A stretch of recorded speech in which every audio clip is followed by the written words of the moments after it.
Allah Ta'ala perintahkan Nabi Musa dan Nabi Harun untuk menyampaikan risalah kepada Fir'aun. Ketika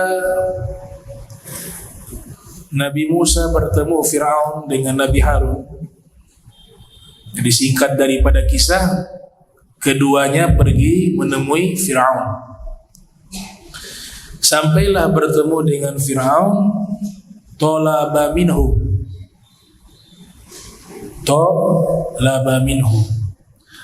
an yasmaha bi khuruji Bani Israel ma'ahu ila Palestin. Nabi Musa meminta izin kepada Fir'aun untuk mengizinkan Bani Israel keluar dari Mesir bersama Nabi Musa.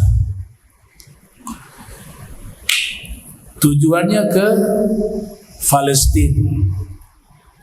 Ini Palestina ini diambil dari kata bunga. Ada jenis bunga yang indah namanya Palestina. Di dalam kitab Mu'jamul Buldan yang ditulis oleh Syekh Yaqut Al-Hamawi, nama Palestina itu pertama kali dinamakan itu di masa khilafah Sayyidina Umar bin Khattab. Kalau di zaman Nabi tidak disebut dengan Palestina, disebut dengan apa? Baitul Maqdis atau Syam. Syam itu mencakup juga Palestina. Nanti di masanya Sayyidina Umar bin Khattab, ada anak-anak kecil menyambut kedatangan Sayyidina Umar karena beliaulah yang membebaskan Baitul Maqdis pertama kali dalam sejarah Islam. Beliau di masa kepemimpinan beliau, di masa khilafah beliau, disambut oleh anak-anak perempuan yang masih kecil-kecil, banat. Mereka memberikan bunga yang indah tersebut. Maka dinamakan waktu itu dengan nama bunga itu yang disebut dengan Palestina. Sampai sekarang kita sebut wilayah tersebut dengan negara Palestina. Diambil dari kata Palestina yang arti adalah bunga yang indah. Dia berupa nama jenis bunga. Jadi pertama kali Baitul Maqdis dibebaskan, dibuka, difathu oleh Amirul Mukminin Sayyidina Umar bin Khattab di masa beliau. Kemudian waktu berjalan dikuasai lagi oleh orang-orang Nasrani. Kemudian dibebaskan lagi oleh Salahuddin Al-Ayyubi. Setelah itu waktu berjalan di masa runtuhnya atau mendekati runtuhnya Daulah Utsmaniyah di Turki, orang-orang Yahudi dari luar Palestina datang sedikit demi sedikit beli tanah, ternyata dikuasai atas bantuan dari Inggris dan sekutunya, sampai akhirnya jadilah negara Israel. Nah, itu beberapa perjalanan sejarah wilayah tersebut. Dan memang wilayah itu menjadi wilayah kota suci bagi tiga agama. Kota suci bagi Nasrani karena di situ ada tempat lahirnya Nabi Isa yang dianggap Tuhan oleh mereka, di tempat yang namanya Baitul Lahab. Diambil dari bahasa Arab, Baitu dan Lahmin. Bait artinya rumah, Lahmin artinya daging, artinya tempat penyembelihan hewan. Maka dinamakan Bethlehem. Kemudian tempat suci itu juga bagi Nasrani juga, di situ tempat tumbuhnya ibunda daripada Nabi Isa yang mereka namakan Bunda Maria. Kalau kita Sayyidah Maryam itu tumbuh di situ. Kemudian nabi-nabi kebanyakan min Bani Israel, mereka tumbuh di wilayah tersebut. Inilah yang menjadi beberapa tempat suci atau historis bagi agama Nasrani. Adapun Yahudi, mereka meyakini adanya Haikal Sulaiman, kuil Nabi Sulaiman ada di wilayah tersebut. Kemudian tanah yang dijanjikan menurut mereka, kalau Al-Quran menyebutkan dijanjikan kepada Nabi Musa dan orang-orang beriman, bukan dijanjikan kepada orang Yahudi, orang-orang yang beriman. Di Al-Quran disebutkan kebanyakan kata ardun ketika menceritakan Nabi Musa, yang dimaksud adalah Baitul Maqdis. Nah, itu menjadi tempat sucinya orang Yahudi karena Bani Israel dan Nabi Musa dijanjikan tanah tersebut oleh Tuhan, menurut mereka begitu. Kemudian disitulah tempatnya nabi-nabi setelahnya, Nabi Daud, Nabi Sulaiman. Di situ juga ada tempat bersejarah yang dimana banyak pendeta-pendeta Yahudi, mereka menulis kitab suci mereka, Talmud dan lain-lainnya. Maka dijadikan kota suci juga bagi orang Yahudi. Dan juga menjadi kota suci bagi umat Islam karena di tempat tersebut terjadi peristiwa Mi'rajnya Nabi, Al-Isra dan Mi'raj. Dari situlah Nabi diangkat oleh Allah Ta'ala menembus langit dan menembus dimensi yang lain. Jadi perjalanan itu bukan perjalanan biasa, bukan hanya berpindah secara geografis, bukan hanya berpindah secara fisika, tapi dia sudah keluar di alam yang lain. Jadi perjalanan itu di luar dimensi, bukan perjalanan layaknya astronot terbang ke langit, bukan. Karena itu tidak akan mungkin bisa. Karena Allah Ta'ala nyatakan, wahai segenap bangsa jin dan manusia, fanfuzu, silakan kalian menembus aqtar samawati wal ard, la tanfuzu illa bisultan. Kalian tidak akan mampu menembus langit dan bumi, kata Allah Ta'ala. Artinya, secanggih apapun teknologi manusia, dia tidak akan bisa menembus langit yang paling terjauh. Itu sudah nas dalam Al-Quran, baik jin maupun manusia. Illa bisultan, kecuali dengan sultan, bi qudratillah, kekuasaannya Allah. Makanya Nabi mampu menembus, karena Nabi melakukan perjalanan tersebut, diperjalankan oleh Allah dan dengan kekuasaannya Allah. Kami ingin memperlihatkan kepada Nabi tanda-tanda kebesaran kami. Karena itulah menjadi tempat di mana Nabi Mi'raj dari Baitul Maqdis. Kemudian tempat tersebut juga Nabi sholat bersama para anbiya, para rasul. Di satu tempat tersebut juga ada batu yang menjadi tempat pijakan kaki Nabi, sehingga naik ke langit, yang disebut dengan Mi'raj, tangga naik. Maka dijadikan dia sebagai tempat suci juga bagi umat Islam karena punya nilai sejarah. Bahkan disebut di dalam Al-Quran lokasi tersebut, Subhanalladzi asra bi'abdihi laila minal masjidil haram ilal masjidil aqsa alladzi barakna haulahu. Allah nyatakan tempat itu berkah di sekelilingnya, diberkahi oleh Allah. Allah sebutkan Nabi melakukan start perjalanan dari Makkah. Di situ lafadznya masjid, tapi al-murad yang dimaksud bukan masjid, tapi kotanya. Karena Nabi berangkat bukan di masjid, bukan di Masjidil Haram, tapi di rumahnya Ummi Hani. Di rumahnya Ummi Hani. Jadi disebut masjid di situ maknanya adalah lokasi secara umum. Start perjalanan dari Makkah menuju ke Al-Masjid Al-Aqsa.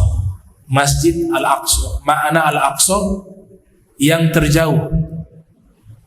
Masjid yang terjauh. Kenapa yang dipilih lokasi tersebut? Ya karena masjid yang ada di Makkah dan masjid yang ada di Baitul Maqdis punya hubungan sejarah. Punya hubungan sejarah. Sejarah menyatakan, bahkan di dalam Al-Quran menyatakan, inna awala baitin wudi'a linnas lalladzi bi Bakkata mubarakah. Tempat ibadah, makanul ibadah yang pertama kali didirikan di muka bumi ini adalah yang ada di Makkah, Al-Masjidil Haram. Kemudian tempat ibadah kedua setelah Al-Masjidil Haram yang didirikan di muka bumi adalah yang ada di Palestina, Baitul Maqdis. Dia adalah tempat ibadah kedua yang didirikan di muka bumi. Kata Al-Imam Ibnu Hajar Al-Asqalani di dalam kitabnya Fathul Bari, syarah dari Sahih Al-Bukhari, menyatakan kalau di Makkah yang bangun awalnya malaikat, kemudian dilanjutkan oleh Nabi Adam dan disempurnakan nanti oleh Nabi Ibrahim dengan Nabi Ismail alaihi wassalam, maka yang di Baitul Maqdis yang pertama kali membangun masjid atau tempat ibadah di tempat tersebut adalah anak turunan Adam yang waktu itu hanya kisaran waktu 40 tahun antara pembangunan Ka'bah atau Masjidil Haram dengan pembangunan Baitul Maqdis, berdasarkan hadis yang diriwayatkan oleh Abu Dzar Al-Ghifari ketika bertanya kepada Nabi Muhammad sallallahu alaihi wasallam. Maka punya hubungan sejarah Masjidil Haram dengan Al-Masjidil Aqsa. Nah, inilah tiga kota suci. Tapi di zaman Nabi disebut dengan Asyam atau tadi Al-Masjidil Aqsa atau disebut Baitul Maqdis, tidak disebut Palestina. Palestina itu istilahnya pertama kali disebut dengan istilah Palestina di zamannya Amirul Mukminin Sayyidina Umar ibn Khattab radhiyallahu taala anhu wa ardhah. Yang pertama kali disebut dengan Palestina. Memang di masa kekhilafan Sayyidina Umar bin Khattab, beliau kurang lebih memimpin 10 tahun. Sayyidina Abu Bakar 2 tahun. Ya, Sayyidina Utsman kurang lebih 13 tahun. Sayyidina Ali 4 tahun 6 bulan. Kemudian 6 bulannya dipimpin oleh Sayyidina Hasan. Itu yang disebut genap 30 tahun khilafah. Ya, al-khilafatu ba'di 30 sanatan. Khilafah setelahku genap 30 tahun. Sayyidina Utsman 13 atau 14 tahun kurang lebih. Ya, 13 atau 14 tahun. Sayyidina Umar hanya 10 tahun memimpin khilafah tersebut, tapi wilayah Islam tersebar luas sampai ke Syam, sampai ke Afrika, sampai ke Mesir.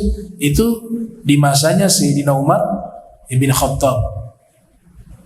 Ekspansi perluasan wilayah kekuasaan Islam paling terbesar terjadi di masa Sayyidina Umar bin Khattab, di masa Al-Khulafa Ar-Rasyidun. Al-Khulafa Ar-Rasyidun.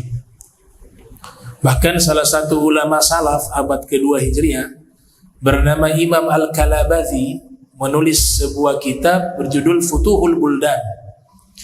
Di situ beliau gambarkan sejarah perluasan wilayah Islam, itu petanya paling banyak di masa Sayyidina Umar bin Khattab, khususnya di masa al-khulafa'u ar-rasyidun. Beliau masuk Islam, ya kita bahas sedikit Sayyidina Umar bin Khattab. Masuk Islamnya itu genap 40 orang. Jadi orang yang ke-40 masuk Islam itu Sayyidina Umar bin Khattab. Ketika beliau masuk Islam, sebelumnya doa dari Nabi sallallahu alaihi wasallam. Karena pribadi figurnya Sayyidina Umar bin Khattab terkenal orang yang punya karakter pemberani, ditakuti, disegani bagi musuh-musuh Islam ketika masuk ke dalam agama Islam. Dan memang orangnya itu punya pegangan prinsip yang sangat kuat. Ketika salah dikatakan salah, ketika benar dikatakan benar. Sehingga diberikan julukan Al-Faruq. Al-Faruq artinya yufarriqu bainal haq wal batil. Ia adalah sosok yang dengan tegas membedakan mana yang hak, mana yang batil. Beliau dapat doanya Nabi sebelum masuk Islam. Nabi selalu berdoa, Allahumma a'izzal Islama. Ya Allah, muliakanlah agama Islam bi islami Amr bin Hisham atau Umar bin Khattab. Atau kama qala Nabi sallallahu alaihi wa alihi wa barak wasallam. Jadi Nabi doa, ya Allah, muliakanlah agama Islam dengan keislaman Amr bin Hisham, yaitu Abi Jahal, atau dengan Islamnya Umar bin Khattab. Tapi dalam hatinya Nabi punya harapan, semoga yang masuk Islam Sayyidina Umar bin Khattab. Allah fi Umar. Akhirnya diijabah oleh Allah dalam kitab Bahjatul Mahafil karya Syekh Muhammad, karya Syekh Al-Amiri, mohon maaf, Syekh Al-Amiri menulis kitab sejarah berjudul Bahjatul Mahafil. Di situ disebutkan tepat 5 tahun setelah dilantiknya Nabi menjadi Rasul, maka di saat itulah Islamnya Sayyidina Umar bin Khattab. Jadi kalau hitung usianya Nabi diangkat menjadi Rasul usia 40 tahun. Berarti di saat Nabi usia 45 tahun, di saat itulah Sayyidina Umar bin Khattab masuk ke dalam agama Islam. Nah, ketika beliau masuk ke dalam agama Islam, pada waktu itu yang Islam hanya 39 orang. Yang Islam pada waktu itu di kota Makkah hanya 39 orang.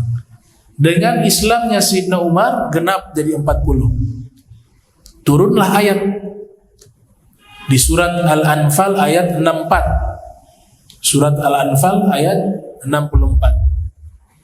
Ya ayyuhan nabiyyu hasbukallah wa manittaba'aka minal mu'minin.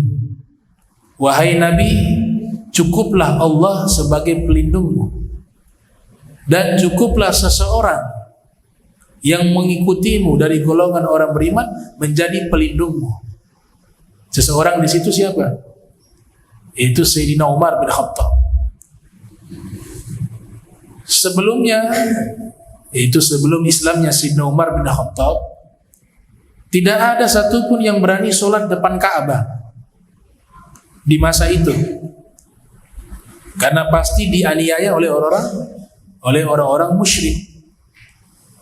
Tapi setelah masuknya Islam Sayyidina Umar bin Khattab, beliau mengatakan ini agama yang benar. Kalau agama yang benar, kenapa harus ditutupi? Harus diizharkan, harus ditunjukkan. Maka mulai saat Islamnya Sayyidina Umar, kami sholat di sisi Ka'bah. Dikatakan oleh mereka, para sahabat-sahabat as-sabiqun al-awwalun, mereka mengatakan, ma kunna nusalli 'indal Ka'bah hatta aslama Umar. kami tidak pernah sholat di sisi Ka'bah terkecuali telah Islamnya Umar. Baru kami berani sholat di sisi Ka'bah. Bahkan malaikat gembira di saat Islamnya Sayyidina Umar bin Khattab. Diriwayatkan oleh Syekh Dimyat dalam kitabnya Al-Jawahir wa Lu'lu' atau Al-Jawahir Al-Lu'luwiyah. Qala Nabi sallallahu alaihi wasallam, Nabi pernah menyatakan sebuah sabda ketika Islamnya Sayyidina Umar, malaikat turun dari langit turun ke bumi. Kemudian malaikat melaporkan kepada Rasulullah Muhammad sallallahu alaihi wasallam, "Ya Rasulullah, istabsyara ahlus samawati bi islami Umar." Wahai Rasulullah, penduduk di langit bergembira atas Islamnya Umar bin Khattab. Kemudian Nabi juga menceritakan kelebihannya. Ya, inna syaitan la yanfiru min Umar. Wa fir riwayah min zilli Umar ibn Khattab. Syaitan lari dari bayangannya Umar bin Khattab. Wa fir riwayah, riwayat yang lain menyatakan kalau Sayyidina Umar lewat di satu gang dan di situ syaitan juga mau lewat, maka dia akan pilih gang yang lain karena tidak mau berpas-pasan dengan Sayyidina Umar bin Khattab karena kekuatan iman, ya, punya quwwatul iman. Masuk Islamnya ceritanya populer, yaitu dia datang ke rumah saudari perempuannya bernama Fatimah. Ternyata waktu itu dia hendak menuju ke tempatnya Nabi sallallahu alaihi wasallam, mau membunuh, sudah bawa saifun, pedang. Tujuannya mau bertemu Rasulullah sallallahu alaihi wasallam. Niatnya mau membunuh. Ternyata di tengah jalan ketemu seseorang yang bertanya kepada Sayyidina Umar, "Kau mau kemana?" Maka Sayyidina Umar mengatakan, "Mau bertemu Muhammad. Saya mau membunuh kepada Muhammad." Maka orang itu mengatakan, "Kenapa kau sibuk jauh-jauh membunuh Muhammad? Tuh adik perempuan kamu sudah ikut Muhammad." Maka Sayyidina Umar marah waktu itu. Dia mengurungkan niatnya menemui Nabi Muhammad, tapi dia rubah niatnya sekarang menuju ke rumah adiknya perempuan bernama Fatimah. Sampai di rumahnya Fatimah, ternyata di dalam rumah mereka sedang membaca Al-Quran, surat Toha. Dari situlah masuk hidayah ke dalam hatinya ketika dia mendengar firman tersebut. Yang awalnya dia masuk mendobrak pintu dan memukul iparnya sampai berdarah, memukul, menampar adiknya Fatimah. Setelah itu dia katakan, "Apa yang kalian baca tadi?" Mereka mengatakan, "Tidak boleh kami berikan kepadamu karena ini adalah firman yang suci yang tidak bisa disentuh oleh orang-orang yang najis. Kau masih najis." Najis di sini maknanya dua. Yang pertama masih musyrik, yang kedua adalah fisiknya itu belum suci, belum wudu karena belum Islam. Maka Sayyidina Umar masuk ke tempat pemandian, kemudian bertanya kepada mereka bagaimana cara bersuci, dijelaskan cara bersucinya. Setelah dia bersuci, dia minta untuk dibacakan firman tersebut yang ada di surat Toha. Ketika dibacakan, masuklah hidayah ke dalam hatinya dan dia pun masuk Islam. Dan dia mengatakan, "Aina Muhammad, di mana Muhammad? Saya ingin bertemu dengannya." Nah, niatnya sudah berubah. Yang tadinya niatnya bertemu Nabi Muhammad, mau membunuh Nabi Muhammad, mau menganiaya Nabi Muhammad sallallahu alaihi wasallam. Tapi setelah itu kejadian tersebut, Allah berikan hidayah, dia mau bertemu, ingin menyatakan keislamannya langsung di hadapan baginda Nabi Muhammad sallallahu alaihi wa alihi wa barak wasallam. Berangkatlah dia. Sampailah di tempat di mana Nabi berada. Dulu di zaman Nabi Muhammad, waktu awal-awal Islam, kebanyakan berada di rumahnya, namanya Arqam, nama sahabat. Disebut dengan Darul Arqam. Disitulah mereka mengkaji wahyu-wahyu, berkumpul dengan Nabi Muhammad sallallahu alaihi wasallam, karena lokasi rumahnya agak jauh dari keramaian, sehingga mungkin lebih aman waktu itu. Biasanya di tempat tersebut. Tapi di riwayat Sayyidina Umar ini, wallahu alam, Nabi sedang berada di rumahnya siapa, wallahu alam. Tapi biasanya Nabi di masa itu sering berada di rumahnya Arqam, sehingga disebut Darul Arqam, rumahnya Arqam, salah satu sahabat Nabi.